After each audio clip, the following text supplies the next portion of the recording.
नमस्कार। आप देख रहे हैं प्राइम टीवी पे समय चक्र और मैं हूं आपके साथ पंडित आचार्य मनोज कुमार शुक्ला। प्रतिदिन की तरह धर्म पे चर्चा होती है, तो आज फिर एक नए विषय के साथ आप लोगों के बीच में उपस्थित हुआ हूं। तो आज ज्येष्ठ गौरी विसर्जन है, तो इसको शास्त्रीय विधि से हम लोग जानेंगे, इसकी पूजा किस तरीके से की जाती है। तो आइए देखते हैं।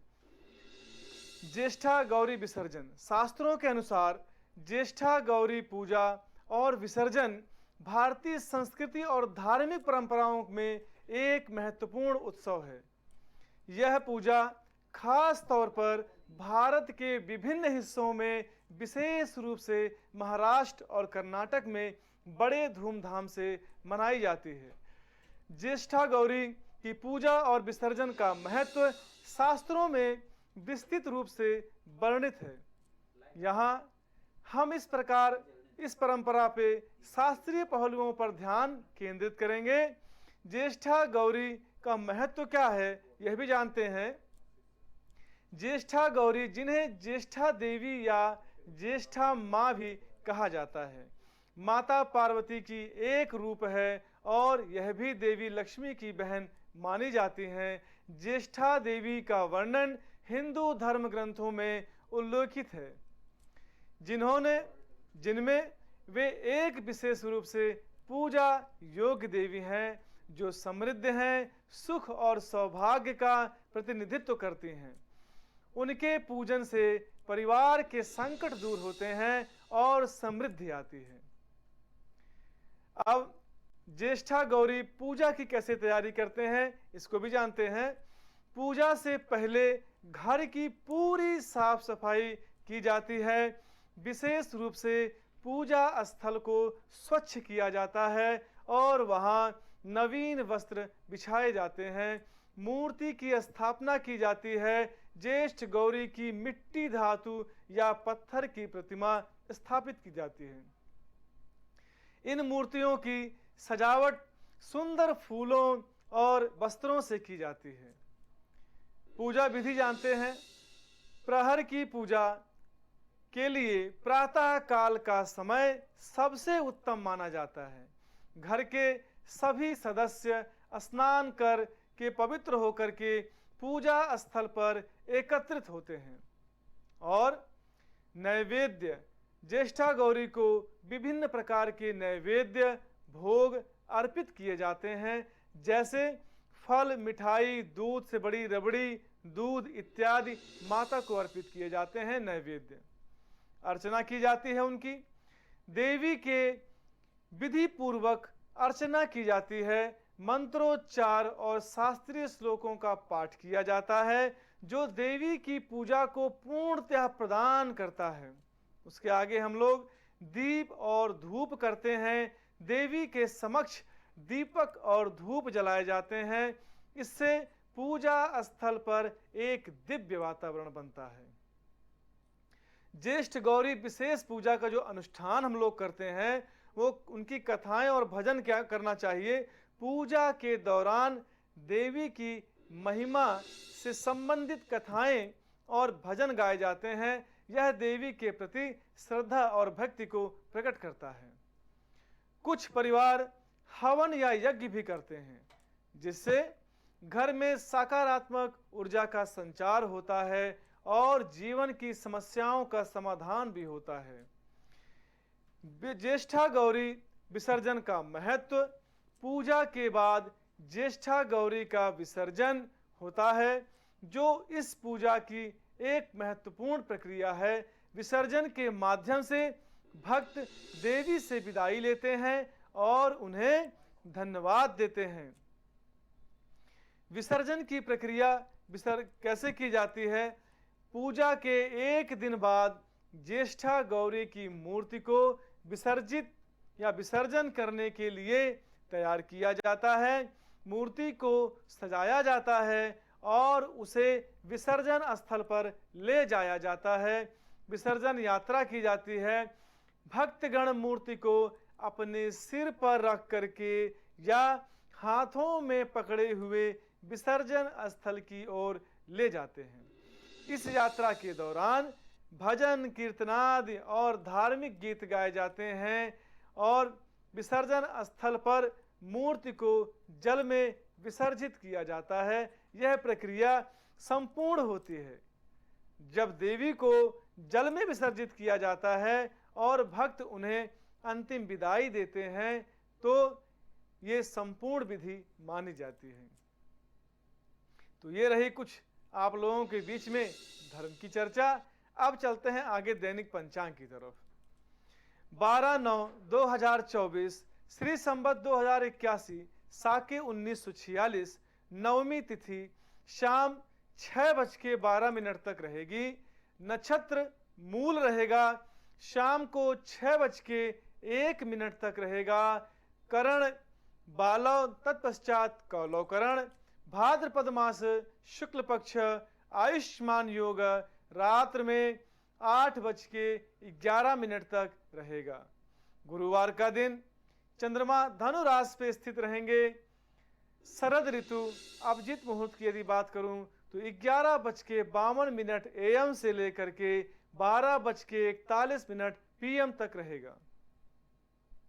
राहु काल की यदि बात करूं तो 1:50 से लेकर के 3:23 PM तक रहेगा। बात करते हैं दिशाशूल की, तो आज के दिन दक्षिण दिशा में यात्रा करना वर्जित है। आज दक्षिण में दिशाशूल है तो दक्षिण दिशा में यात्रा नहीं करनी चाहिए। आइए अब चलते हैं दैनिक राशि की तरफ। तो सर्वप्रथम मेष राशि। मेष राशि का स्वामी मंगल होता है। गृह निर्माण के कार्य तेजी से पूर्ण होंगे। प्रेम संबंधी मामलों में निराशा हाथ लग सकती है। काल क्षेत्र से जुड़े लोगों को सम्मान प्राप्त हो सकता है। मित्रों के परामर्श पर गंभीरता से ध्यान दें। बच्चों के साथ सुखद समय व्यतीत करेंगे। बात करता हूं उपाय की। हनुमान चालीसा का पाठ करके यदि घर से बाहर निकलें तो आपका दिन शुभ होगा। आइए आगे बढ़ते हैं वृषभ राशि की तरफ। तो वृषभ राशि का स्वामी शुक्र होता है। इस समय नया कार्य शुरू करना उचित नहीं है। रिश्तों को लेकर गंभीर रहें। मन में निराशा का भाव ना पनपने दें। आत्मविश्वास में कमी महसूस कर सकते हैं। योग और प्राणायाम के लिए समय अवश्य निकालें। आज का समय वैवाहिक संबंधों के लिए शुभ नहीं है। तो आइए अब आपके आगे चलते हैं उपाय की तरफ। तो किसी गरीब व्यक्ति को धन का दान दिया जाए तो आपका दिन शुभ होगा।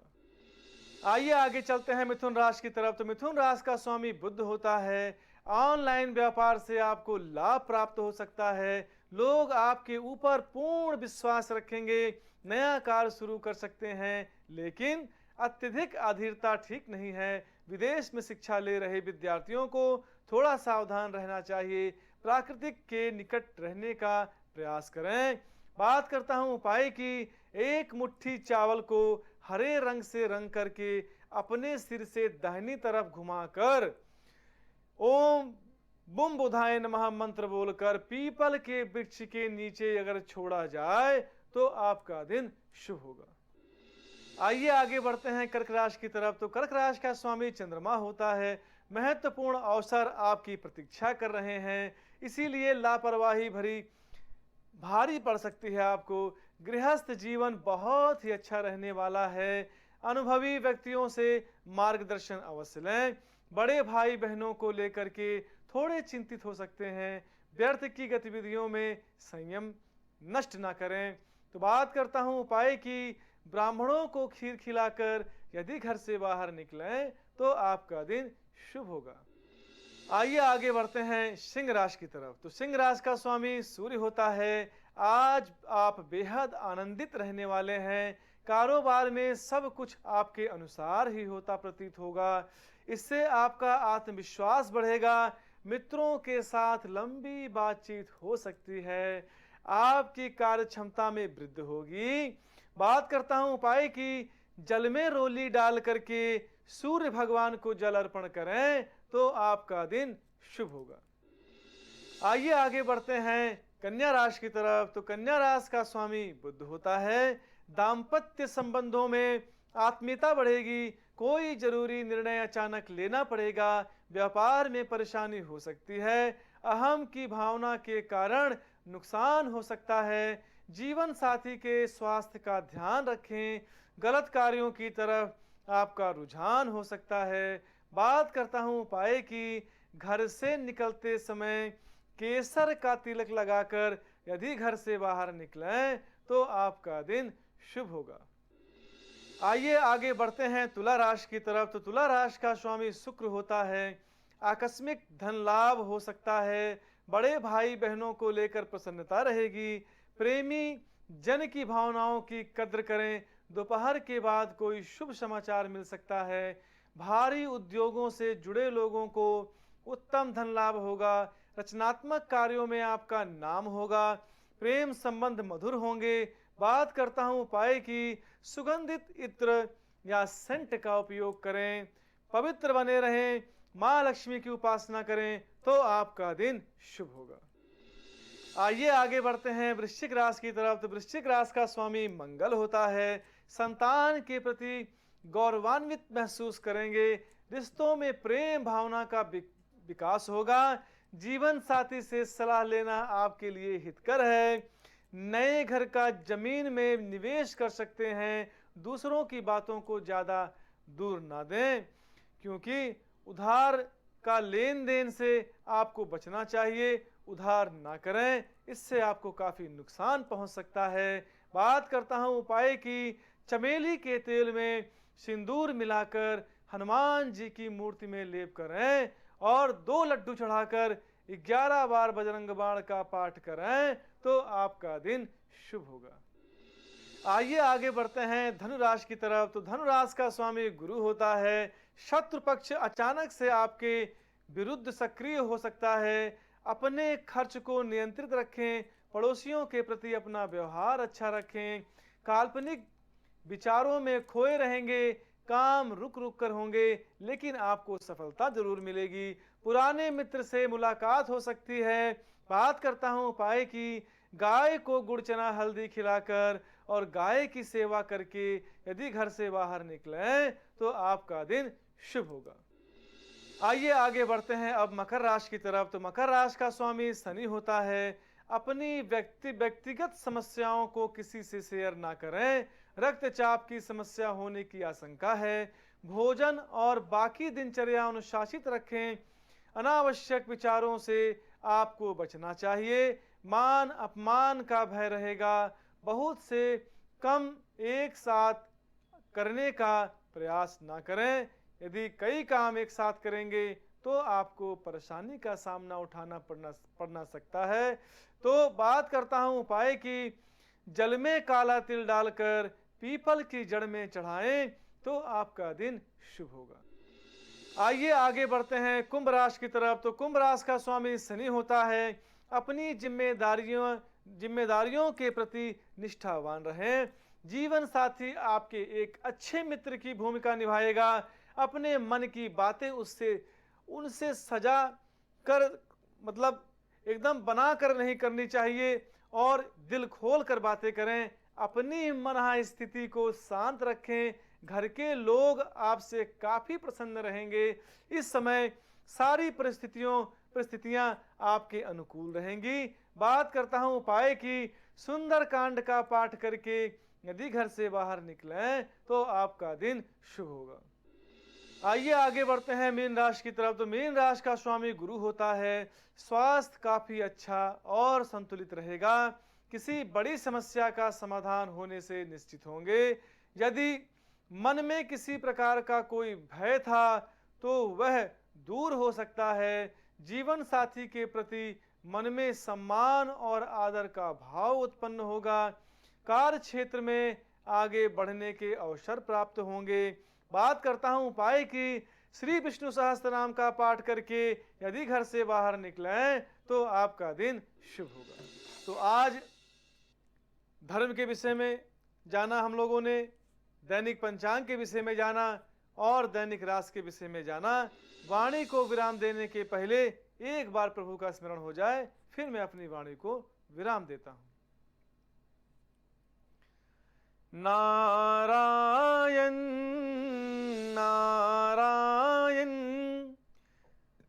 श्रीमन्नारायण नारायण नारायण नारायण नारायण श्रीमन्नारायण नारायण नारायण भजमन्नारायण नारायण नारायण।